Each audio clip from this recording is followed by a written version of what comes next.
आज हम CSS में एक नया टॉपिक पढ़ने जा रहे हैं जिसका नाम है फ्लैक्स। इसे फ्लैक्स बॉक्स भी बोलते हैं। अगर मैं यहाँ पे W3 स्कूल से यहाँ से चेक कर लेते हैं W3 schools flex using CSS, ठीक है। तो ये W3 स्कूल ही आएगा। Flex mean flexible. तो मैं थोड़ा सा ना आपको यहाँ पे कुछ स्क्रीनशॉट्स दिखाता हूँ और उसके बाद बताऊँगा कि फ्लैक्स की मदद से स्क्रीन डिज़ाइन करना काफ़ी आसान हो जाता है। कॉम्प्लेक्स से कॉम्प्लेक्स स्क्रीन भी आप डिज़ाइन कर सकते हैं। कोई भी हम वेबसाइट लेते हैं, कोई भी वेबसाइट, तो W3 स्कूल ही ले लेते हैं फॉर एग्ज़ाम्पल, या इसमें कन्फ्यूजन हो जाएगी आपको। कोई और website, any website design using flex, any website design using flex, तो वीडियोज़ ही आएंगी। कोई भी वेबसाइट ओपन करें, किसकी वेबसाइट ओपन करूं बताएं? हम army website, Pakistan army website. अब देखें, समझ लें कि ये एक वेबसाइट है जो आप लोग बनाने जा रहे हैं, ठीक है। तो अगर मैं इसको थोड़ा सा डिवीजन करूं तो कैसे करूंगा? मैं कहूँगा सबसे ऊपर एक नैब बार है। पहले तो पूरी एक स्क्रीन है, ये जो स्क्रॉल हो रही है पूरी एक स्क्रीन है, ठीक है। इसके सबसे टॉप पे क्या है? नैब बार है। उसके बाद मुझे लग रहा है कि डिवीज़न अगर हम चेक करें तो दरमियान में ना इतना, ये जहाँ से मैं कर्सर मूव कर रहा हूँ यहाँ से लेके और ये जहाँ लिखा हुआ ईमान तकवा, ये यहाँ तक अगर हम सपोज कर लें ये एक हिस्सा अलग है। उसके बाद इस एक हिस्से के अंदर तीन हिस्से हैं, 1 2 3। इसी तरह ये हिस्सा थोड़ा सा अलग सा मालूम हो रहा है, लेकिन इस एक हिस्से के अंदर भी हमें 3 हिस्से नज़र आ रहे हैं, 1 2 और 3। इसी तरह हमें लग रहा है कि ये एक अलग हिस्सा है और ये थोड़ा डिफरेंट अंदाज से हैंडल हुआ है। इसी तरह ये एक अलग हिस्सा है। तो ये सबसे एंड वाला तो साफ नज़र आ रहा है, ये बिल्कुल अलग है। और इसी तरह जैसे टॉप नैब बार है, इसी तरह बॉटम भी है, ये बिल्कुल अलग है। तो मैं आपको भी फ्लैक्स समझाऊंगा, तो आपने ज़रा इस कॉन्सेप्ट को जहन में रखना है कि फ्लैक्स की मदद से बेसिकली स्क्रीन की डिवीज़न होती है। ये थोड़ी सी कॉम्प्लेक्स साइट आपने ओपन करवाई है। अगर कोई और साइट, अगर आप यही ले लें W3 स्कूल, समझ लें आप ये वेबसाइट बनाने जा रहे थे, तो इसमें एक तकसीम बड़ी प्यारी है जो मैं सिखाना चाह रहा था आपको। ये टॉप वाली भी इग्नोर कर दें, ये भी इग्नोर कर दें, नीचे आए ज़रा। अगर आप इस सारे हिस्से पे गौर करें जिसमें मैं कर्सर मूव कर रहा हूँ, तो ज़रा चेक करें दोबारा इस हिस्से में क्या डिवीज़न है। बेसिकली ये एक कॉलम है, कॉलम, रोज़ और कॉलम की बात करें, ये दरमियान में एक हिस्सा है और राइट साइड पे जहाँ पे ये डेयरी मिल्क की ऐड आ रही है, ये अलग एक कॉलम है। तो इस थोड़े से ना इस बेसिक स्ट्रक्चर को ज़रा जहन में रखें। उसके बाद ये जो दरमियान वाला बॉक्स है ना, इसके अंदर देखें कितना ज़्यादा डाटा है, ठीक है। ये स्क्रॉल हो रहा है और लेफ़्ट वाला स्क्रॉल नहीं हो रहा था। दोबारा देखें, एक कॉलम ये, एक कॉलम ये, एक कॉलम ये, दरमियान वाले कॉलम में फिर रोज़ हैं, एक रो ये, एक जहाँ पे CSS फ्लैक्स बॉक्स लिखा है ये जहाँ पे 2 बटन्स हैं ये, उसके बाद ये और उसके बाद ये, और इस तरह नीचे फिर एक ये रो है ना। थोड़ा सा इस चीज़ को जहन में रखें। तो मैं आपको फिर फ्लैक्स बॉक्स की प्रोग्रामिंग स्टार्ट करवा देता हूँ। हम यहीं से स्टार्ट करते हैं, यहाँ से, ठीक है। इसको मैं यहाँ से कॉपी करता हूँ W3 स्कूल से, थोड़ा सा आप लोगों को भी W3 स्कूल यूज़ करना भी आ जाए, इसलिए मैंने यहाँ से कॉपी किया और इसको पुराने वाले कोड को कर देता हूँ कमेंट, और यहाँ पे मैंने लिखा जो भी मुझे W3 स्कूल ने कोड दिया था वो मैंने यहाँ पे लिख दिया, ठीक है। अब देखो ये क्लास, चूँकि मैंने कहा था CSS के पुराने लेक्चर्स ज़रूरी हैं, तो क्लास का तो आपको पता होना चाहिए। आपने खुद नाम रखा है, ये याद रखना बस, ये नाम आपने खुद रखा है, चाहे इधर शाहिद लिख दो, ठीक है। फ्लैक्स डैश कंटेनर, तो इसका नाम हम अपनी मर्ज़ी का रखते हैं ना, हम इसका नाम रख देते हैं मेन कंटेनर, जिसके अंदर सारी कितनी डिव्स हैं? 3। एक डिव मेन है, उसके अंदर कितनी डिव हैं? 3। अभी फ्लैक्स नहीं लगा, ठीक है। अब हम देखते हैं इसकी आउटपुट क्या आती है। ज़रा मैं इसके यहाँ से रिवीलियन फाइंडर में जाऊँगा और यहाँ से एक दफ़ा इसको चला लेता हूँ, उसके बाद रिफ़्रेश करेंगे तो सीधा सीधा लिखा हुआ है 1 2 और 3। अभी इसको थोड़ा सा आहिस्ता आहिस्ता चेंज करते हैं। मेन कंटेनर है, ज़रा मेन कंटेनर की क्लास बना लें। किस में?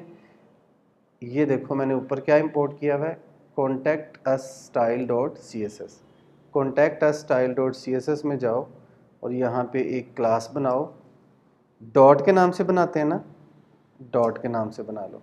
मेन कंटेनर है, इसका बैकग्राउंड कलर सेट करो ताकि हमें समझना आसान हो कि वाकई कुछ काम हो भी रहा है या नहीं। तो आप देख रहे हो आप, ये हमारा मेन कंटेनर है। ज़रा दोबारा इसको वेबसाइट से कंपेयर करो। हम ये वेबसाइट बनाने जा रहे हैं, पूरी ये वाली वेबसाइट, ठीक है, ये सारी की सारी ये वेबसाइट, जबकि हमारी आउटपुट अभी सिर्फ इतनी है। रेड हिस्से पे इग्नोर करें, ऊपर वाले को भी इग्नोर कर दें। ये हमारा अभी फ़िलहाल इस लेक्चर का मौजू नहीं है, तो कोशिश करते हैं इसको भी कमेंट ही कर दें ताकि आपको समझ आ जाए कि चल क्या रहा है। ये हमारी वेबसाइट बनने जा रही है। अब हमें स्टार्ट में क्या करना है, स्टार्ट में मैं आपको अगर कॉन्सेप्ट समझाऊं यहाँ से, तो हमें इस सारे कंटेनर में, जिसमें हम ऊपर वाली ये दो चीज़ें फ़िलहाल इग्नोर कर रहे हैं, हम समझ रहे हैं हमारी वेबसाइट इतनी है, यहाँ से शुरू हो रही है। हमें चाहिए एक ऐसा कंटेनर जिसमें कितने कॉलम हो, 1 2 और 3। तो यहाँ से समझ लें ऐसे 1 2 और 3, ठीक है। 3 कॉलम चाहिए हमें एक फ्लेक्स में। तो अभी आपको फ्लेक्स का टॉपिक भी समझ आ जाएगा। क्लास का नाम मेन कंटेनर है, मेन डिव है, एक डिव के अंदर 3 कॉलम बनाने हैं, 3, एक का नाम हमने अभी 1 रखा है, एक का नाम 2, एक का नाम 3। तो मेन कंटेनर में पहले आए। मेन कंटेनर में आने के बाद अगर मैं इसको थोड़ा सा यहाँ से देख लूँ, सबसे पहले आपने लिखना है डिस्प्ले। अब ये काम शुरू हो गया, ये अब आप मर्ज़ी से नाम नहीं रख रहे, ठीक है, याद रखना। मेन कंटेनर आपने अपनी मर्ज़ी से नाम रखा है। अब जो काम हो रहा है, ये बिल्ट इन फंक्शंस हैं या बिल्ट इन चीज़ें हैं, इनको आप चेंज नहीं कर सकते। डिस्प्ले फ्लेक्स, उसके बाद आपने बताना होता है फ्लेक्स डायरेक्शन। ये थोड़ा सा ना कंफ्यूज करेगा आपको, लेकिन थोड़ी सी प्रैक्टिस करेंगे तो समझ आ जाएगा। मैं ये करता होता हूँ, जब कन्फ्यूजन होती है मैं पहले कॉलम लिख के देख लेता हूँ, फिर रो लिख के देख लेता हूँ, तो जहाँ पे भी आपको सूट कर जाए। मेरे ख्याल में हमें ऑप्शन कौन सी अवेल करनी है, आई थिंक सो के रो वाली, लेकिन चेक कर लेते हैं, ठीक है। ये दो चीज़ें याद रखनी, डिस्प्ले फ्लेक्स मेन कंटेनर में और फ्लेक्स डायरेक्शन रो। अभी देखते हैं इसने क्या किया। हाँ जी, यही चूज़ करनी थी हमें। अभी आपको समझ आ जाएगी, स्टेप बाय स्टेप देखते हैं। तो एक रो में, एक रो बना ली हमने और उसके अंदर 3 डिव्स हैं, 1 2 और 3। इसको थोड़ा सा ब्यूटीफुल करने की कोशिश करते हैं ताकि आपको समझ आ जाए, बाद में ख़त्म कर देंगे।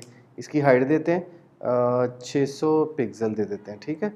तो आहिस्ता आहिस्ता जो है ना आपको कुछ ना कुछ समझ आएगी। ये देख रहे हैं, ये हिस्सा बड़ा हो गया, लेकिन इसके अंदर जो डिव्स हैं वो बहुत छोटी हैं। उसके ऊपर क्या लिखा हुआ है, 1 2 और 3। तो थोड़ा सा ना इनको भी बढ़ाते हैं। अभी खैर मेन कंटेनर बन गया। अब दोबारा ज़रा इंडेक्स में आए और 3 और CSS की क्लासेस बनाएं। कैसे, एक div 1 है, क्लास इज इक्वल टू, इसका नाम क्या रखें, कॉलम 1, ठीक है। ये हम अपनी मर्ज़ी से रख रहे हैं, ये आपने याद रखना है। ये आप अपनी मर्ज़ी से रख रहे हैं, जो मर्ज़ी नाम रखें। div कॉलम 2, div कॉलम 3, ठीक हो गया। अब देखो, अब इधर आ जाओ और मेन कंटेनर के अंदर कॉलम 1, ये सही हो गया। आगे कॉलम 2 कॉलम 3, ये कॉलम 2 है और ये कॉलम 3 है। इनका भी हम बैकग्राउंड कलर देते हैं ताकि हमें ना, ये बैकग्राउंड कलर बेसिकली ना बाद में हम ख़त्म कर देंगे। ये बेसिकली हमें हमारी अपनी लॉजिक के लिए होता है ताकि हमें समझ आ जाए हम क्या कर रहे हैं और किस पोजीशन में। सही समझ आ रही है। ग्रे, ग्रे के बाद ग्रीन, कोई भी ले लें, और ब्लू। अब आपको थोड़ा सा ये समझ आ जाएगी कि ये जो अंदर वाले 3 कॉलम है ना, ये कितनी कितनी जगह ले रहे हैं। आपने देखा कि पहले लग रहा था ना कम जगह ले रहे हैं, अब देखो 1 ने इतनी ज़्यादा जगह ले ली, 2 ने इतनी ज़्यादा जगह ले ली और 3 जो है वो बहुत थोड़ी जगह है। तो थोड़ा सा ना अभी सोचें ज़रा कि आपको कुछ समझ आना शुरू हुई होगी कि सर क्या चाह रहे हैं। देख रहे हो, मैं चाह रहा हूँ एक कॉलम को इतनी जगह मिल जाए, उसके बाद अंदर डेटा तो हम डाल लेंगे, दूसरे कॉलम को इतनी जगह मिल जाए, तीसरे कॉलम को इतनी जगह मिल जाए, कुछ ना कुछ बनना शुरू हुआ है। अभी नहीं, क्योंकि अभी हमने मेन काम नहीं किया, वो मैं आपको दिखाता हूँ। मेन वो काम पता क्या, अब आपने कॉलम 1 को परसेंटेज देनी है कि आप इस सारी स्क्रीन से, अगर इस सारी स्क्रीन को हम बात करें, इस स्क्रीन का कितना % देना चाह रहे हैं कॉलम 1 को, तो वो कैसे देना है वो देखें। फ्लेक्स ग्रो नहीं, खाली फ्लेक्स, ठीक है। कितने % देना है, 20% काफ़ी है, ठीक है। और फ्लेक्स जो कॉलम 2 है दरमियान वाला, उससे ज़्यादा देना चाहिए ना, उसको दे देते हैं हम 100 में से डिवाइड करना ना, 70 दे दो, सही है। और एंड पे क्या शो हो रहा है, ऐड शो हो रही है ना, उसको दे दो 10%। पहले मैं चेक कर लूँ, ये देखा आपने, देख रहे हैं ना, ये ग्रे हिस्से को, ये जिसमें 1 लिखा हुआ है, इसको 20% मिला, जिसमें ग्रीन है उसको 70% हिस्सा मिल गया। बाद में हम कलर्स ख़त्म कर देंगे। और तीसरा क्या है, उसको सिर्फ 10% मिला। अब ज़रा थोड़ा सा ना इसको चेंज करते हैं सिर्फ देखने के लिए। पहले वाले को 20 दो, दूसरे वाले को 60 दो, और तीसरे को भी 20 दे दो, ताकि ज़रा सीधा हिसाब रहे। देखो लग रहा है ना, अब कुछ मज़ा लग रहा है, कुछ काम होने जा रहा है, ठीक है। लेकिन आपने क्या किया, अब थोड़ा सा इस पर तजर्बे करके देखते हैं कि आपने कहा कि अब ज़रा मेन कंटेनर में आए।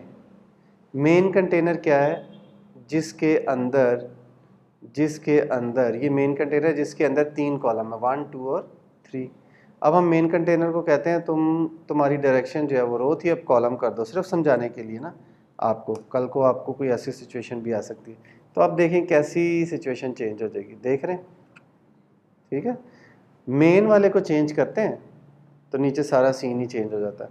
सम टाइम आपको कोई ऐसी वेबसाइट बनानी पड़ सकती है जिसमें पहले नैब बार बनाना है, उसके बाद दरमियान में हिस्सा चाहिए, इस हिस्से को फिर आपको 3 हिस्सों में डिवाइड किया जाना है, और नीचे फिर, बल्कि कोशिश करते हैं, ये मुझे ऑप्शन पसंद है, ये इसी को लेके चलते हैं, ठीक है। अब इसको ऐसा करते हैं कि ना थोड़ा सा इसकी हाइट बढ़ाते हैं।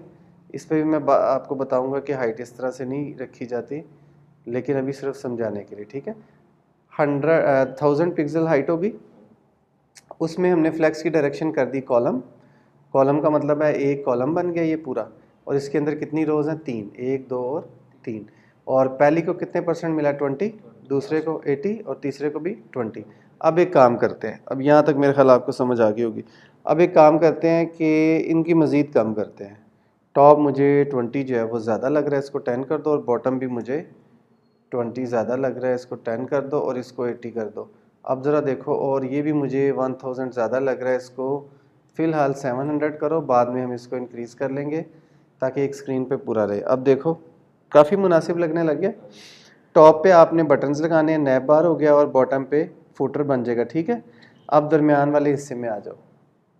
अब देखो एक बात ज़हन में रखना कि अब आपका जो दरमियान वाला हिस्सा है ना, ये भी एक मेन कंटेनर बन गया। अब देखो ये जो दरमियान वाला है ना, जब भी आपको किसी कंटेनर को मेन कंटेनर बनाना है ना, तो ये कोड ज़हन में रखना, मेन कंटेनर वाला। 2-3 चीज़ें इसमें ऐसी हैं जो आपको देनी है, वो ये, इनको ज़रा मैं ना नीचे ही कर देता हूँ, बल्कि यहाँ ऊपर कर देता हूँ। तो ये ज़रा आपको गौर करना है, ठीक है। देखो आपको हर कंटेनर को कहीं ना कहीं जाके मेन कंटेनर बनाना है। मिसाल के तौर पे ये देखो, अब जब इस ग्रीन वाले एरिया को हमने फिल करना है कि इसमें ऐसे करके 3 कॉलम बनाने हैं हमने, तो इसके साथ भी तो हमें कुछ करना पड़ेगा ना। हमें बताना पड़ेगा कि अब ये मेन बन जाए। वो कैसे बनेगा, जैसे पहले वाला मेन बना था। फॉर एग्जांपल इसको मैं कॉपी करता हूँ, और अब मैं कहता हूँ कॉलम 2 को भी मैंने कुछ करना है, तो मैं इधर आके पेस्ट कर देता हूँ। क्या है जी, डिस्प्ले करो फ्लैक्स, और फ्लैक्स की डायरेक्शन अब कॉलम ना करना, अब क्या करना, रो करना, ठीक है। क्यों पता है, क्योंकि हम अब चाह रहे हैं कि इस ग्रीन वाले कॉलम में डिवीज़न जो है वो ऐसे हो, समझ आइए, ऐसे हो, ठीक है। अब क्या होगा, अब ये भी पेरेंट बन गया, क्योंकि इसके अंदर हमने क्या लिख दिया, डिस्प्ले फ्लैक्स, और इसकी फ्लैक्स डायरेक्शन क्या है, रो। अब ज़रा कोड में आ जाओ कॉलम 2 के, तो ये कॉलम 2 का कोड है। इस कोड के अंदर आने के बाद, जैसे कि मेन कंटेनर के अंदर आपने 3 डिव ली थी ना, ये देखो, अब कॉलम 2 में भी 3 डिव लोगे कि नहीं लोगे, आ रही समझ, 3 डिव लोगे। कैसे, एक डिव हो गई 1, 2 और 3, तो इसके नाम भी कुछ ऐसे रखते हैं ताकि हमें याद रहे। तो हम इसका नाम रखते हैं कॉलम 2-1। पहले कॉलम का नहीं, कॉलम 2 का पहला हिस्सा, ये तो नाम ही है ना, आप कोई भी रख सकते हैं। कॉलम 2 1 और इसका नाम रख देते हैं कॉलम 2 2 और इसका नाम रख देते हैं कॉलम 2 3। 3 हिस्से हो गए। अब इनको कॉपी करो और वहाँ जाके इसकी भी CSS सेट कर दो। डॉट डॉट लो जी, ये भी हो गया। Column 2 1, column 2 1, column 2 2, column 2 3, column 2 2, column 2 3।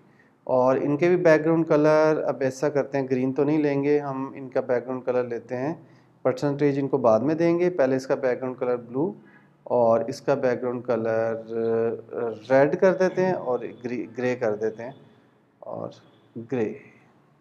ठीक है, इसका बैकग्राउंड कलर अभी कुछ नहीं आया। ठीक है, इनकी हमने एक तो इसके अंदर हमने लिखा कुछ नहीं है। जब तक आप कुछ लिखे ना तो ये आता ही नहीं है।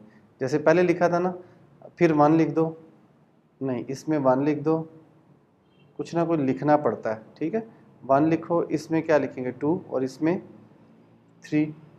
तो ज़रा चेक करते हैं, देखा 1 2 और 3, लेकिन इनको परसेंटेज नहीं ना दी अभी आपने, तो इनको ज़रा परसेंटेज दे दो CSS में जाके। पहले वाले को 10% दो, ओ यार 10 नहीं, इसको दो 20% और इसको 20 और इसको क्या देना है 60 बहुत है। ठीक है, अब देखो ये ग्रे उस वाले में मिक्स हो रहा है इसलिए आपको लग रहा है थोड़ा सा, हाँ करते हैं, मैं समझ गया। थोड़ा सा अब आपको कुछ समझ आ रही है। ये बेसिकली कलर्स तो मैंने ना आपकी आसानी के लिए दिए थे, मिक्स हो रहे हैं इनके कलर्स, कुछ इस तरह के करते हैं हम। तो ऑरेंज कर दूं, किसको भला, इसको ऑरेंज करूं, राइट वाले को, हाँ आखिरी वाले को ना ग्रे की जगह ऑरेंज। इसी तरह आप मुझे और कलर बताएं। वाइट कर लेते हैं, ये ऑरेंज हो गया। ठीक है, इस नीचे वाले को वाइट करूं, आप किसको कह रहे थे? हाँ नहीं बिल्कुल ठीक है, आपने ब्लू को वाइट कर दें। अब देखो ज़रा,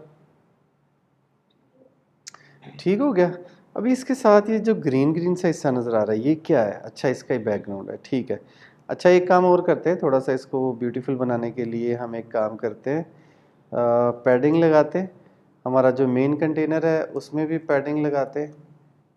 पैडिंग लेफ़्ट नहीं चाहिए हमें, पैडिंग आप दे दो 4 नहीं 10 पिक्सल्स की दे दो, ताकि थोड़ा सा ना आपको मज़ीद समझने में भी आसानी हो जाए और ख़ूबसूरत लगने लग जाए। ठीक है, इसी तरह आप चीज़ों को ना प्रैक्टिस किया करें। ये देख रहे हैं मेन कंटेनर से पैडिंग, ये जहाँ मैं कर्सर मूव कर रहा हूँ 10 पिक्सल होगी। उसके बाद ये ग्रीन वाला था, इसके आगे भी 10 हो गई। ये जो 2 लिखा हुआ है इसको करते हैं हम ख़त्म। ये तंग कर रहा है थोड़ा सा, मुझे लग रहा है कि ये 2 पता नहीं कहाँ से, ये देखा ये थोड़ा सा ना अब तंग कर रहा है, इसको ख़त्म कर दो। अब देखेंगे ना आप तो ये काफ़ी बेहतर हो जाएगा। ठीक है, आपको मेरा ख्याल है कि कुछ ना कुछ इस चीज़ की अंडरस्टैंडिंग हो गई कि फ्लेक्स वेरी सिंपल, स्टार्ट में मुश्किल लगता है लेकिन जब आपको इसकी आदत बनेगी तो आपकी कोशिश होगी आप सारे काम फ्लेक्स ही करें। तो पहले आपने अपनी वेबसाइट का इसी तरह से डिवीज़न करनी है कि आपको क्या क्या चाहिए। सारी गेम है रो और कॉलम की, और सारी गेम है मेन कंटेनर और उसके अंदर जो सब कंटेनर्स हैं उसकी है। तो मेन कंटेनर में आपने 2 काम ज़रूर करने हैं, डिस्प्ले फ्लेक्स और फ्लेक्स डायरेक्शन। कॉलम करके देखो, रो करके देखो, ये आपको बार बार कंफ्यूज करेगा। और उसके अंदर जितने भी आपने एलिमेंट्स डालने हैं, लाइक जितनी भी डिव्स डालनी है, उनको आपने सिर्फ ये फ्लेक्स की परसेंटेज बतानी है बस। अब आप क्या करेंगे, अब आपकी वेबसाइट का मेन स्ट्रक्चर बन गया। जब आपकी वेबसाइट का मेन स्ट्रक्चर बन जाए तो ये कलर्स ख़त्म करो और इनके अंदर चीज़ें डालना शुरू करो। मिसाल के तौर पे हम नैब बार में अपना कोड वापस ले आते हैं जो हमने अभी कमेंट किया था। लाइक ये हमारा कमेंटेड कोड है, इसको हम यहाँ से उठाएंगे और मेन जो ग्रे एरिया ना, ग्रे एरिया कैसे पता चलेगा, यहाँ से हम देखेंगे इसमें 1 लिखा हुआ है, ये जो ग्रे एरिया वहाँ पे पेस्ट कर देंगे। तो 1 मेरा ख्याल है ये है, यही है, और इसमें आके आप पेस्ट कर दें। यहाँ पे करके। तो इसको चेक भी कर लेते हैं वाकई कुछ काम दिखाता है कि नहीं। ठीक है, देख रहे हैं। इसको बाद में हम मतलब इस तरह भी कर देंगे, तरतीब वो लगा लेंगे, तो इस तरह से ये वेबसाइट बनना शुरू हो जाएगी। अब आप देखो यहाँ पे आपको क्या चाहिए, देख लो यहाँ से क्या चाहिए, ये चाहिए ना, तो ये अब अलग से आपको सोचना पड़ेगा कि ये ऑप्शंस कैसे आनी है।